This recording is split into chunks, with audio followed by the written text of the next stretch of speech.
for them. No pedestal, you know. I mean, I can see them, you know. The moment you tell people things like this, they go around saying, I'm a sixth line, and I'm leading the revolution, you know. Yes, thank you very much. But it is so important for us to see throughout our history, when we come to cusp moments and the way patterns change for us globally, you're always going to have line generations that are going to make an impact. Sometimes it's first or second or third or fourth or fifth. This time it happens to be sixth lines.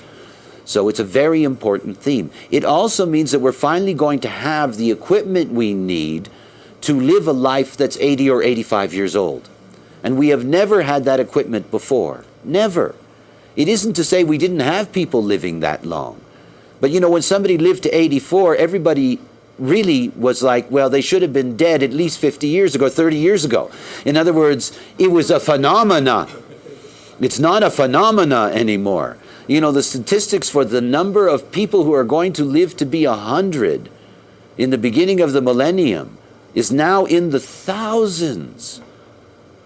You know, so what we're dealing with is that we're dealing with the whole process. We're not going to deal now with a life that at the midlife point you die for 45 years. You know, because that's what we had up until the late 18th century, with the discovery of Uranus, the transition from a seven-centered to a nine-centered being. And all these things take time. We think, 1780s, you know, that's a long time ago. No. You know, that's a flash. We're in that flash.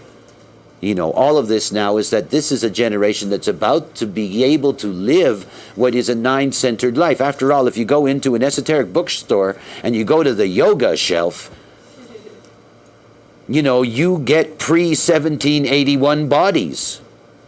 And people are still, you know, doing that. I mean, it takes time for a transition and the consciousness of that transition to take place and to really shift.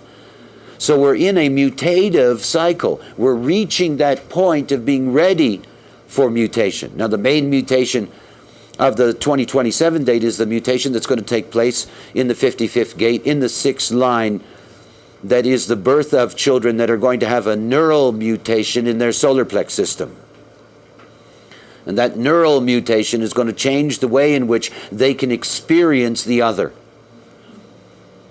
Now that's the major mutation. That's the beginning of awakening of the solar plex out of its motor theme into something more profound. So that's a segue into the sixth, but it's very important for you to see that that is a real theme for us to work with now. To understand that by being able to grasp the essence of what this sixth cycle is to be able to see how much work we have to do in educating people that their life is something that's opening up to them, not closing down. Most people, by the time they get to their midlife, already think that it's over. They think it's over because, of course,